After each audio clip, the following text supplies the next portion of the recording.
All right, so now we're going to take a second to thank some of our members on our Patreon. And if you're interested in supporting the show and through that supporting me, you can go to patreon.com/Lindsey M Dillon, or you can just click the link in the show notes. So we'd like to thank our members of the House of Stone and the House of Flame. So that is Francie Dillon, Pokela, Natalie Curry, Bertie Tam, Leah Tab, J.S., Katie Grant, Krisha Dolan, Allison Connors, and Cheryl Eisenhower. So, to our dear patrons, may I remind you that if you gaze into a kiln, the kiln also gazes into you.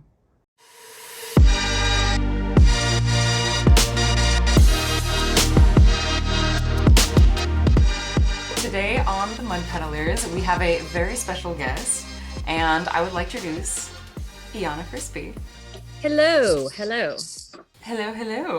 So the reason that we have Ianna on today is there is an event coming up in Sacramento called NCECA, and it is basically a huge ceramics conference, and we wanted to do a series of interviews on the Mud Peddlers to kind of let people know what's going on with the event and basically introduce you all to it. So Ianna is here to kind of help with that and also talk about her work and arts in Sacramento. Yeah, give us a little introduction. What do you do? What is your position? Who are you as an artist? I'm excited to hear about it. So, I do, I've been working with ceramics for 20 plus years. And I actually started out at a community college at American River College. And I had Jim Kaneko as an instructor. And then I moved to Sacramento City College. And those were the good old days where you could take as many classes as you wanted. Yeah. I know we all miss those days. We know the pain. Yeah. And then I transferred up to Humboldt State University.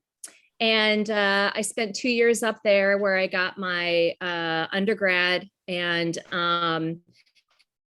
then I quickly had to leave after I got that because there's just not a sustainable career available up there unless you want to be a trimmer. Yeah, absolutely. Yeah. Yeah. I had to, I moved to the Bay Area. And the second day I was there, I got a job working at Leslie's Ceramics. Now, Leslie's Ceramics was run by John Toki. And he took it over from his mother's, it was his mother's business, but I worked there. And like the first day I was there, somebody asked me to sell him a kiln. And I was like, dude, I know how to fire them, but I don't know anything about kilns. Yeah. And so working at a ceramic supply store was a crash course in everything related to ceramics. And so I had to know shrinkage rates of all clays.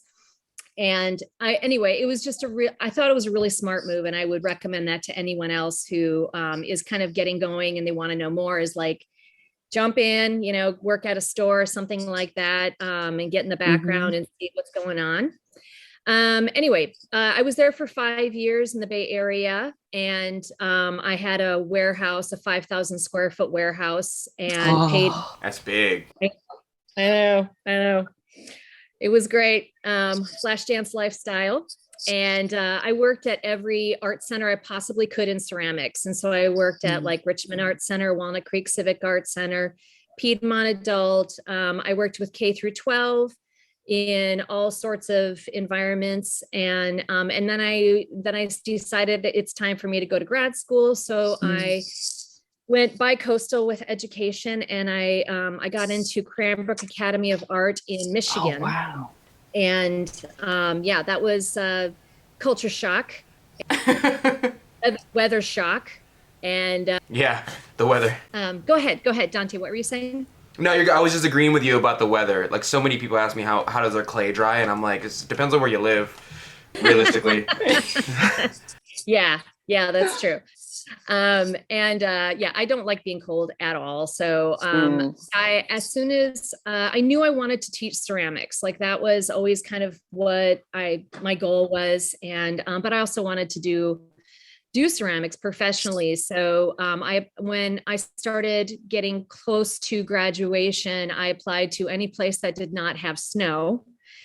And lo and behold, I actually got a response back from Sierra College. And so I flew out to Sacramento and I got the job, and it was a part-time job. It's an adjunct job. So I decided like, we're gonna move back to Sacramento, and I did, and I've been here in Sacramento ever since. And so since then, as soon as I came back to Sacramento, it's like, okay, I want to get into the arts community. Like that was a really important component to me. And so the first thing I did is I volunteered at the Crocker Art Museum, which is, for those of you that don't know Sacramento, it's kind of our only art museum. Yeah. Yeah. Yeah. It's true. Yeah. It's a little jewel, and it actually houses one of the largest ceramic collections on the West Coast. And it's pretty, I mean, that's pretty cool. I gotta say, I love going there. It feels like home to me. And it was actually at the Crocker, it was a volunteer position. It's called Crocker Contemporaries. And it was when the Crocker was looking for younger, that's when I was younger, artists to kind of zhuzh a little bit, the programming.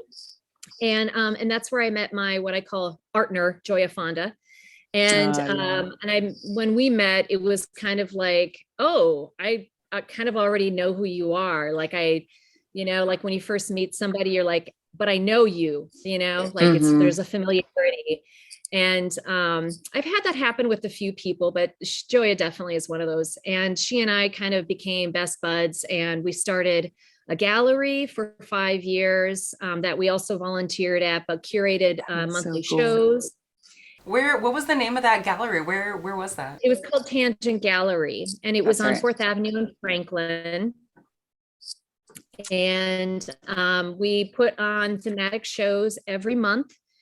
And we didn't get paid. We just did it. And we were both at that time working part-time at, I was working at Sierra College and Sac City. And Joya, at that time, she got a full-time position at Sacramento City College. So when she was unable to spend as much time and energy on the gallery, we shut it down. And so we did that for 5 years. And then we still kept our noses in the community though. And we've been to a few of those meetings where people are like, well, what can we do to get Sacramento, on the map and to kind of revive Sacramento art, culture, community, et cetera. And so we came up with this idea of starting an art advice booth, which was really similar to the Lucy booth, her psychology for psychiatric advice for 5 cents. So we modeled it after that.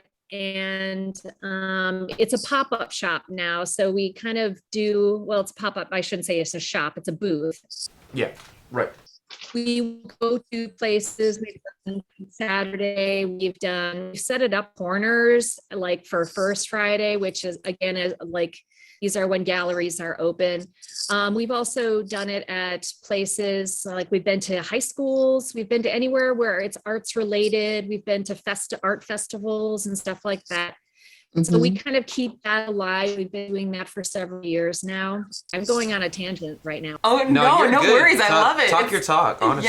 Yeah. I'm just curious because like I remember you telling me about the art advice booth years ago. And so for our listeners, like what kind of advice or what kind of questions would people ask? Like just so they get a sense of what it is, because it's making a comeback for NCECA, right? They're just like, get good. Get better. We, the last time was actually about a couple of weeks ago. We set up at the Crocker inside, masks on and everything. And we just set up like 2 chairs on the other side of the booth, and people are really curious. It's a very humble booth. And so it, allows people to approach us without feeling intimidated. And so sometimes people are like, what is this? And we actually have a menu. We have a menu where like just prompts that people can ask. Like we answer practical stuff. So if somebody wants to know something about mediums to use in painting, Joy is going to be the person to talk to. Or sometimes they have questions about their education or about what are the next steps to take. Or, like just advice. Sometimes it gets deeply philosophical. And we appreciate that as well. And there have been times where, we really feel like we're doing a service. Like sometimes people just need to ask a stupid question about art, and those were air quotes for those of you that did not see that. Yes, for our listeners. They'll see it on YouTube for sure. Yeah.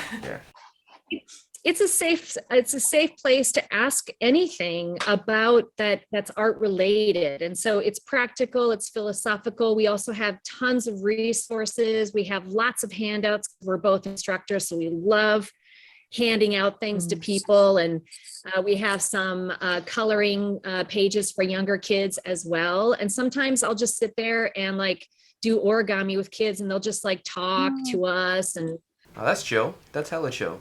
Yeah, it just depends on the individuals that sit down with us. So as for my artwork. Oh, please. I would love to hear about it. Yeah. Oh, yeah. So my artwork has kind of been, I started out as an artist because I was romanced by the idea of being an artist. I wanted to separate myself from everyone else. And so I thought, and also I had a penchant for doing art. At a very early age, I wanted to, I was drawing and stuff. And in high school and junior high, people would ask me to make the football posters and stuff like that. I feel like that's always an early indicator. It's hey, you can do this and write happy birthday and have it fit in the right amount of space. Yeah, I hopefully none of those posters resurface. Oh, I hope they do. No, it's the school that I went to was called Get High, and it was an acronym for Galesville Etcher Trempealeau High School in Wisconsin, and our mascot was the Redman. So no. Oh boy! Wow. So they just recently, I would say within the last 7 or 8 years, they got a new mascot, and they also kind of changed up their acronym, so it's not the same. That's good. Progress.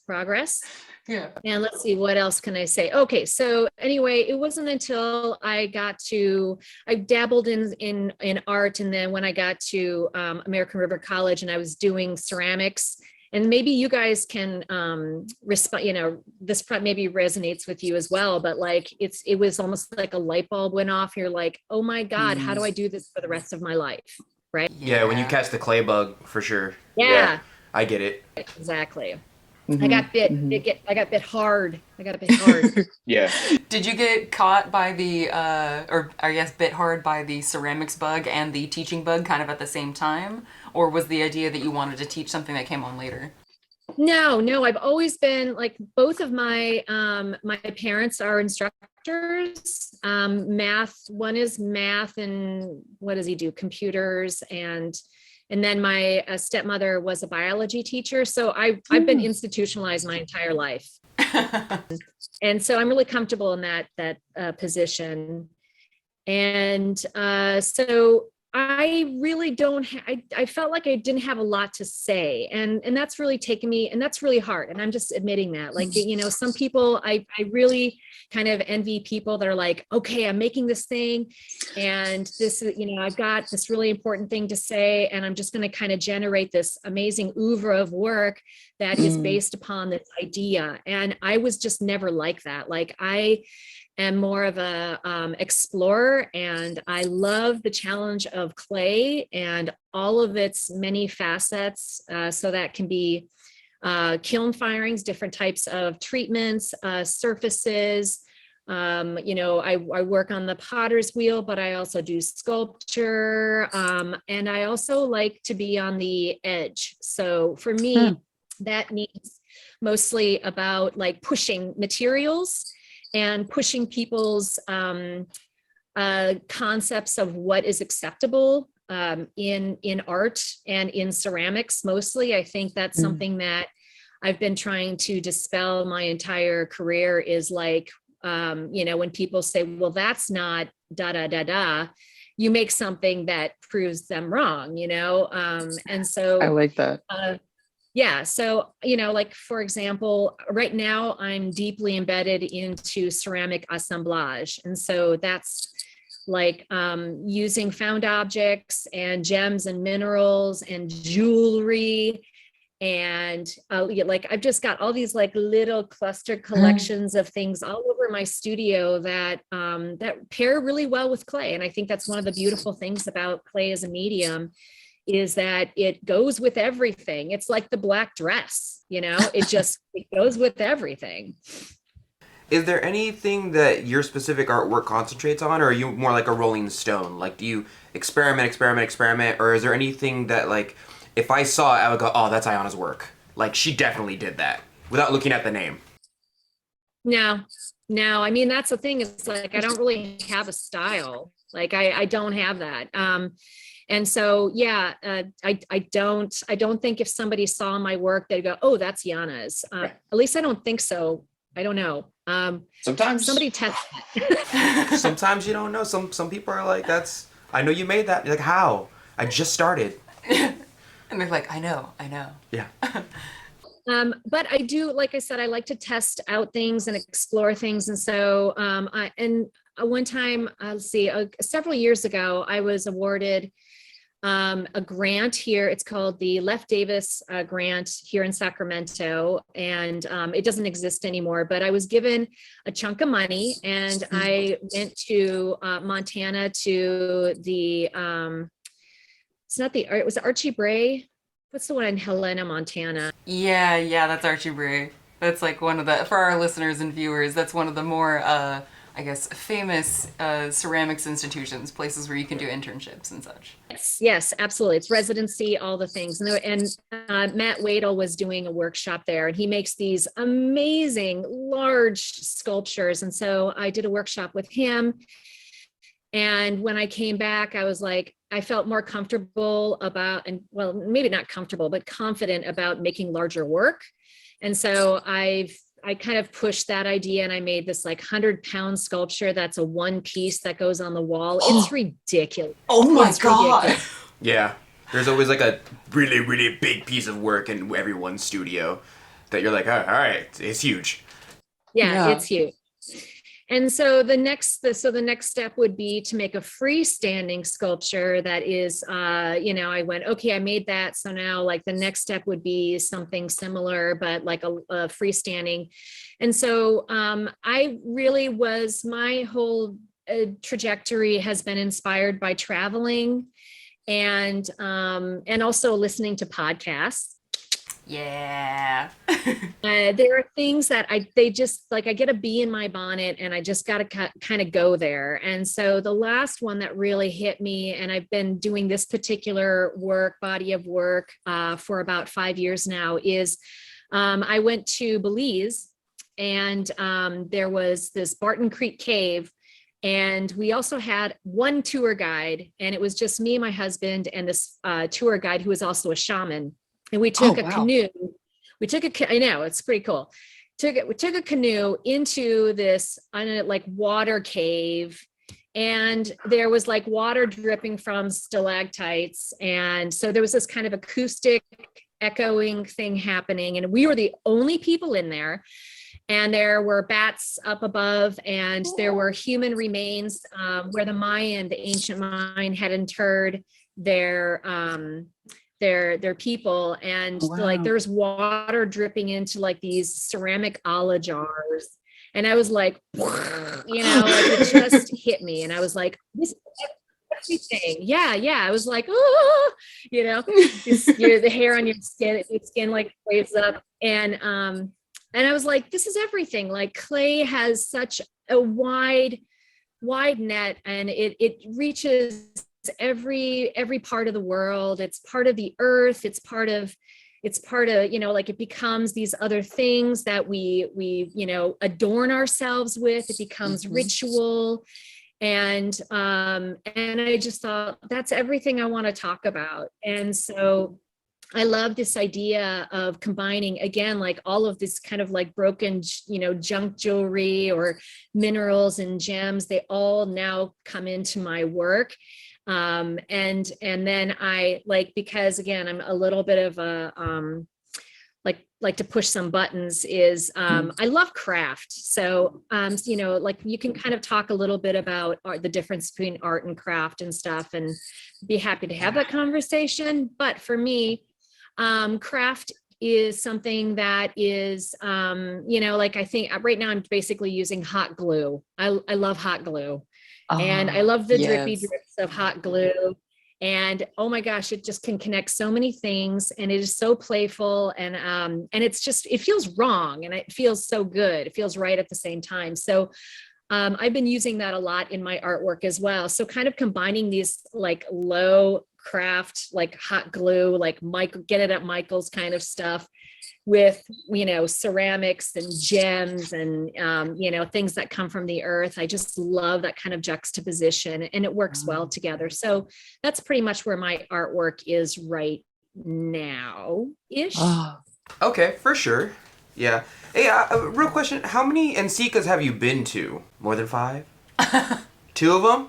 Just 2. Only 2? Could you like describe, because I know it didn't happen last year, can you describe, for lack of a better term, like the vibe that NCECA brings to especially somebody who's never been there before? Yeah. So and for those of you that don't know, NCECA stands for the National Council of Education for the Ceramic Arts. I had to look it up, you guys. Me too, no, absolutely. I always say like the National Clay Education for something arts. I don't know. It has art and clay in there somewhere. It's very mouthy. Yeah. But basically it is very much about art, ceramic education and exposure to the community at large. And so it feels a little bit like Comic-Con, but it's mostly geared for ceramists, as well as like education and exposure. And so that can mean many different things to many different people. And it goes from K up until professionals. Like it really spans the full spectrum of any, like if you're just even a little bit interested, I would encourage you to go, because it's pretty amazing. Like everybody's jaws are on the ground the whole time.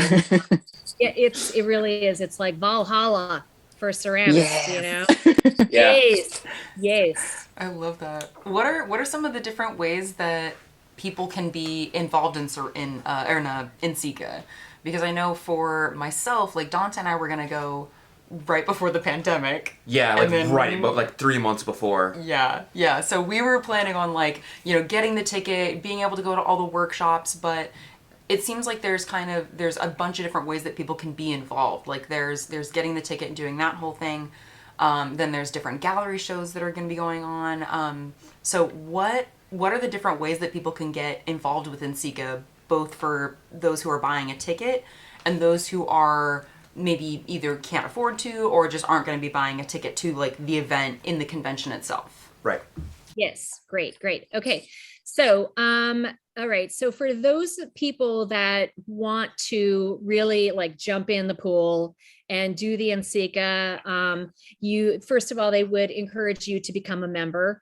And so if you go to nceca.net, you will see that there is a place called, like on the row, it says events, and it'll say conference 2022. You click on that and it'll give you a whole bunch of ideas of like what you can do, and how to, like, if you want to pay for a 4-day ticket. So they have there are nuanced versions of like how to get involved. So if you want to just participate in 4 days, you can do like 4 days, just that, or you can do membership 4 days, and it entitles you to a year membership. And you also get like the newsletter, and you also get access to the pre and post conference events that are happening as well. So that's if you've got the money, great, that's wonderful. Right. For those people that do not have that kind of money, there's also sliding scales as well. So I looked it up and they have like this, there's now an online component because of COVID, which is, I mean, COVID's not great, but you know, one of the nice things that we have learned is like, you don't have to be at a particular location to enjoy an event now. Oh yeah. So, you know, like if you want to just do an online thing too, they're going to be recording everybody's the lecture series that's going to be happening as well. There will also be demonstrations. Yeah. Okay. So anyway, let's say you don't have any money. If you are K through 8, it's free. Okay. Oh, that's great. Oh.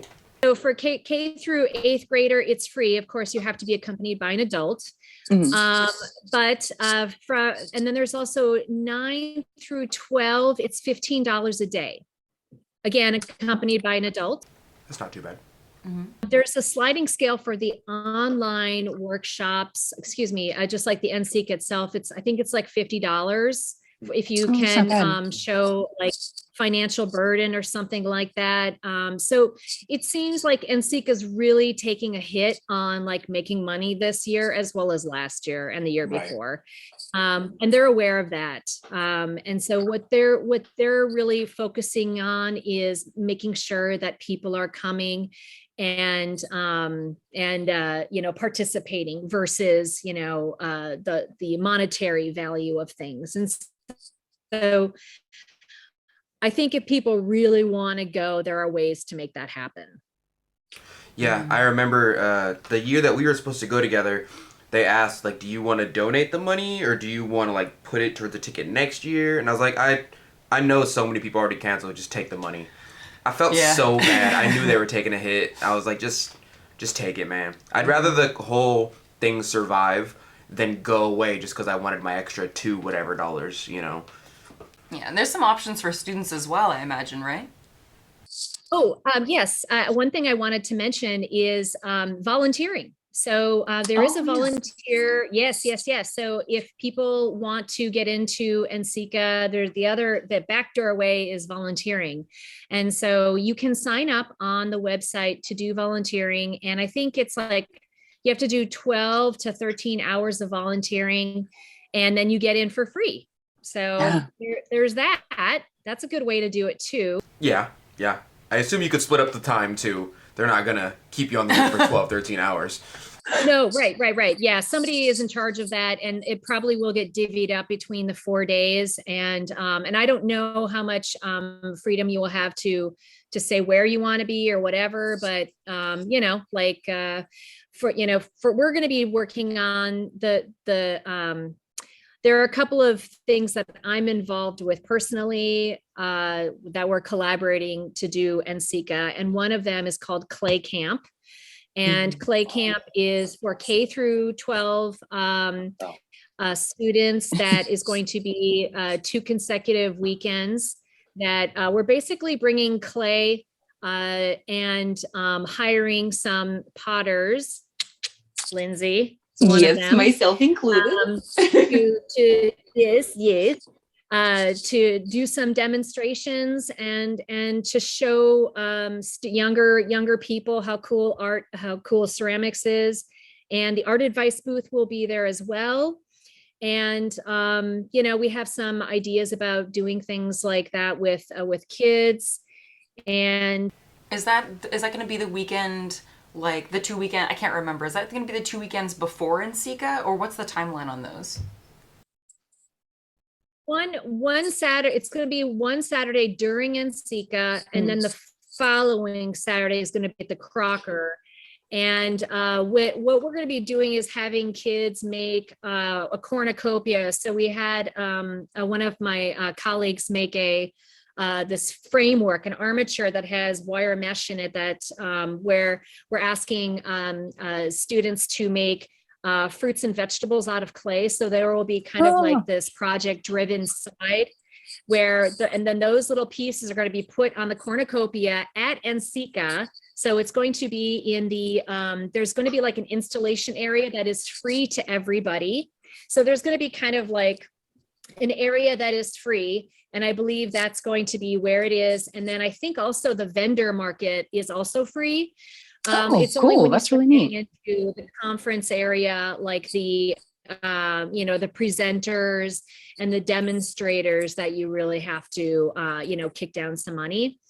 Anyway, so what the recent development is, we're talking about like putting that cornucopia on a float and like, and having a parade down towards the Crocker and doing that second. I know, I'm really excited about this. I got to find some musicians, like some traveling musicians or something.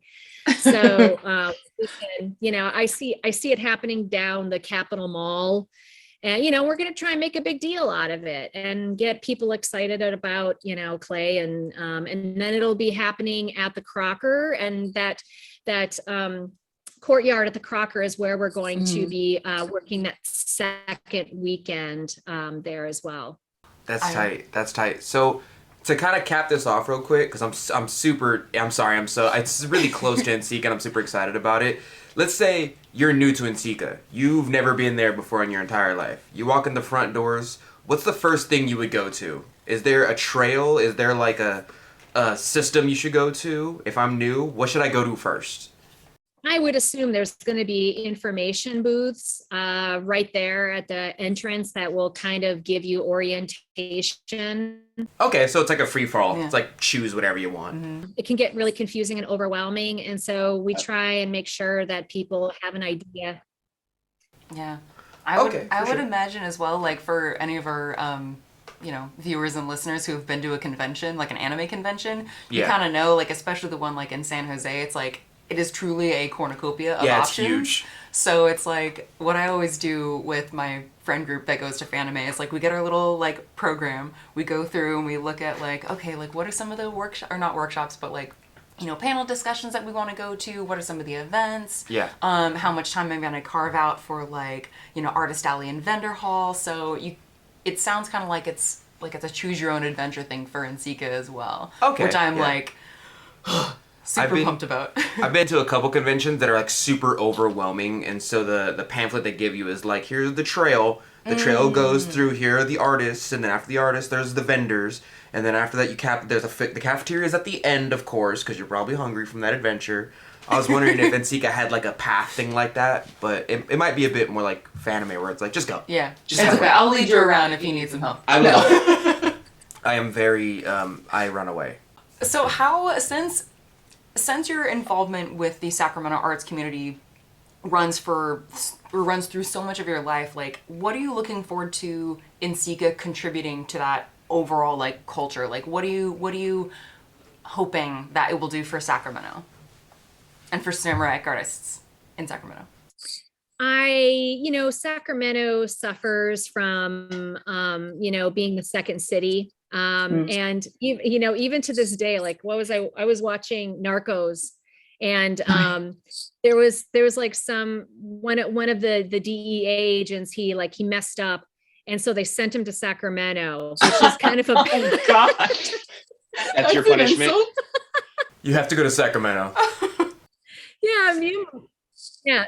And it's just, it's kind of like Sacramento's always kind of been like, it's got a bad reputation and for art. Yeah. Yeah, I know. Yeah. I've been in better places, but I've been in worse places. Definitely. Mm-hmm. And it seems like it's growing a lot too. It is. And I don't think that we should try and be anything else than what we are, which is a pretty navigable, charming city that is, like we're always kind of the little engine that could, we try as much as we can with the limited resources that we have. And also we're a bureaucratic city because this is where the government sits. And so things just move like slow as molasses on a cold day in January here. Yeah. It's like 1 in every 5 or 1 in every 4 people here works for the government. Right. So I think that, it is what it is. And, I think that the way that the I think Sacramento, the ceramic position here is interesting too, is like, there have been lots of little collectives and nonprofit organizations that have been able to sustain themselves, not thrive, but sustain themselves here. And I would like to see more monetary help come in to Sacramento to help boost our economy. And so we can really step up our game. I think that I would like to see a lot more diversity when it comes to art in general, ceramics as well, and as well as the people who get to do art. And I think that's something that, it's currently on the table, and it's something that is, fresh in the discussions about who gets to do art. And as an educator, that's something that we also are trying our hardest to address as well. So those are just kind of all the things that I wish for Sacramento. Maybe not get so hot. People still think that like San Francisco is the capital of California. I have a couple online friends who are like, where's Sacramento? I'm like, it's the capital. They're like, we thought it was like LA or San Francisco. I'm like, no. It's here, it's us. Yeah, but they're like, it's in the movies. I'm like, no, what? No, stop watching TV. When you look at like the money that you'd like to see coming into Sacramento and into Sacramento arts, like, do you see that coming from like outside businesses? Are you hoping for more investment like from the state itself? Or is it kind of, I guess, a little column A, little column B? Well, I participated in the NCECA in Seattle a couple of years ago. And it was amazing to see how many galleries and how art was supported there.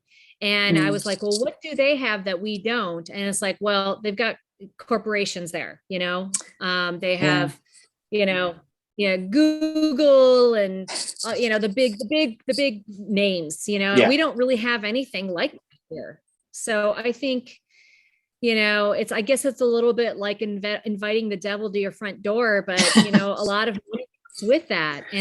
So, Devil got money though. Like that. Government doesn't pay. It's interesting living in Sacramento. Like, I remember choosing after I graduated from UC Santa Cruz to come back for many different reasons. Also my family and my partner are here. Small stuff. Yeah, just little things. But the fact that kind of like the word that stood out to me when you were just talking about Sacramento is navigable, and I feel like that works just not only in terms of traffic, like our traffic's not as bad as LA, but also just the art scene it felt like there are ways to get involved and kind of begin to understand how the system works that isn't as intimidating as like San Francisco or LA. I don't know. I still kind of like that Sacramento has a little bit of that feel. But I'm also I love Sacramento. Yeah. So much. Like, I don't like, it's in a bowl. We're surrounded by mountains. If we had a war with another city, we'd be fine. They gotta come over the mountains to get us. Like, I don't know. We have some good farmers here. I go to other cities that aren't as, I'll use the word like a cultural melting pot, Sacramento's been described as. And it's like a reverse culture shock. Because I went to Utah one time and I was like, where's the rest of your people? And they're like, this is them. And I'm like, yo, you guys have like one type of person here. Sacramento, we have so much diversity. It's crazy. Maybe not in the art world, but definitely is in our people. That's right. Yeah. That actually reminds me, Ianna, would you be willing to kind of share a little bit about the theme of NCECA this year? Yeah, sure. The theme is fertile ground. And it's something that we wanted to kind of tie in with Farm to Fork. Oh, yeah. Yeah, word. Yeah, that seems to be something that that's the good thing people are hearing about Sacramento is that we have a really great Farm to Fork situation here. The food here is amazing, and that's something that should be celebrated. The farming, right? The farmers should be celebrated. And also, there are definite connections between, the ground, like the poetic version of like where clay comes from, and also thinking about generating new ideas and the fertility of what that entails. And also I think we were thinking about like, hey, this is going to be our first like non-pandemic. Yeah, fingers crossed. Quote unquote. Right. Yeah. I think fertile ground holds promise, and hope. That's something we really wanted to encapsulate in this particular conference. $10 says that someone's gonna make like we're planting the seed for the future. Oh, for like the fertile. Oh, 100%. Fertile ground. Someone's gonna do it. When I applied to give a talk at NCECA, I definitely played into that a little bit. I towed the line with cheese, just a little bit. Cheese goes good on everything. Just too much of it gives you high cholesterol. That's true. That's true. All right, so kind of rounding off on that message of hope, Ianna, would you be willing to share 3 ceramic artists that our viewers and listeners should go as soon as they're done listening to our podcast, or right now, pause the podcast or YouTube video and go look these people up? Who would you recommend? With your question, I'm gonna like right back at you. Solid. As far as like give me a context, because I have a list of like blue chip artists, or like international artists, or you want somebody from Sacramento, or you want who am I looking at? Like, give me more specifics. Let's look at Sacramento artists, and let's do maybe 2 that are somewhat more established, like you think that people could learn something from looking at their work. And maybe if you can think of one person who maybe isn't as established, but it's like, ooh, keep an eye on this person. Up and comer, yeah.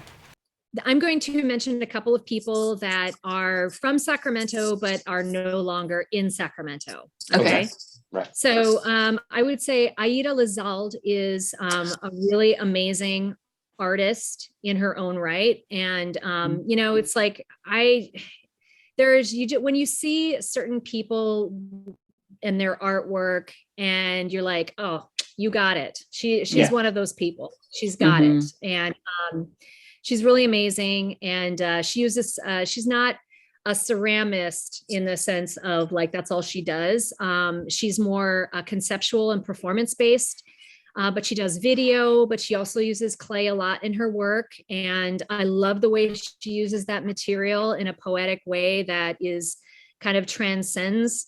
And so she works a lot with identity in her artwork. And she reminds me a little bit of like Ana Mendieta, in a sense, where she's just pretty serious about her work and where it's coming from. And I'm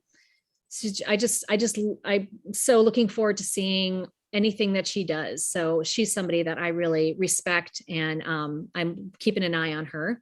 And then the other person is Myung An, and or An, I think his last name is Myung An, and he is a former student of mine who he also right now I think he's doing a residency at the Mendocino Art Center, but he may or may not have already graduated from the University of Montana.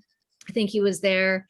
And I just love his artwork and where he's coming from too. Again, like his work kind of transcends. I appreciate the surfaces, and he's got a kind of a Zen wabi-sabi thing going on, and he uses a lot of different techniques, and his work is so crusty, and I'm always interested to see what he's up to. So he again is he's younger. He's probably more like your guys' age. And I like whatever he's doing, and I love talking to him. He's a very thoughtful person. I have one of his cups because I got to meet him at the Kaka show in Davis before the pandemic, and he's a really, really cool person, and I was like, yes, I must have one of your mugs. So I've got one in my shelf at home. Yeah, good. Yeah. And let's see, I'm gonna just throw out a few more. Yeah, cool. Daniel Trijo is another person that I really like his work. He does he's working with clay, but like it's just such a different way of working with clay. And again, like I guess the common thread here for me is like it's unexpected, and things are getting pushed, and these are people that are really pushing the material in a way that is unexpected. And I like that the conversation is being moved forward. It's not literally spinning on it. It's not like the same thing over and over again. And I really like Sunshine Cobb's pottery. Yeah. And she was teaching at Sac State for a while, and she moved to Montana as well. I entered one of her raffles. She's so clever. Like I think she makes a lot of money, like her money on making pottery and stuff. And so she did like a raffle, and I threw down for the raffle a few times, and I finally got for her. And her work is really interesting because there's just so many stages that her work goes through. When I look at a piece of artwork or a piece of ceramics for that matter, I like to think about how it was made. And if I get kind of caught up in the craft, if it's easy for me to figure it out, I'm not as engaged as when I hold up a piece of artwork like hers, I'm like, oh, sandblasting, oh, hours of sanding, like there's layers there. There's a complexity that I really appreciate in her work. And there's the confidence in her work too, that she just keeps popping it out. And I love that. And then a former student of mine, Kelsey Bowen, is also in Montana. Well, everybody's going to Montana. Everyone's going to go to Montana. Yeah.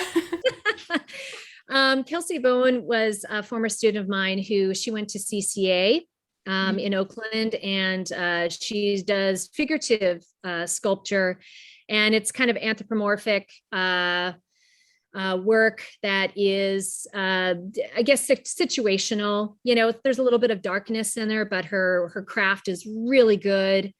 And she studied under Arthur Gonzalez. So if you kind of, there's that little bit of thread there you can see in her work. Yeah. And then, for somebody who's here, I was trying to figure out, there's this one woman, I don't remember her name. She does this, she's a little bit older than me. I believe she's Japanese, and she makes these beautiful abstract pieces that really kind of freeze moments. And that's her work. And I don't remember what her name is. I've been asking around because I wanted to have that information for you, but sadly I do not. No worries. If you think of it at 3 a.m, just shoot me an email. Yeah, we got text us. A little bit of time until this comes out. The other person that I really like her work is Julie Clemens. And she used to work at a zoo. So I like people that come to ceramics in a different way. Like their entry point is not through like, I've studied ceramics and blah, blah, blah. It's like, I want to try this new material, but I've got this well of information from somewhere else. And there's just this kind of freshness to her work. And her work is also, it's similar to Kelsey Bowen's in like, it's situational, it's anthropomorphic, but her work is very much about animals, and her surfaces are dope. Yeah, I've seen her work, both hers and Julie's, and it's just like, it's gorgeous. Yeah. Yeah. So those are just a few people that I'm looking at and keeping my eye on. All right. For sure. Thank you for sharing with us. Yeah.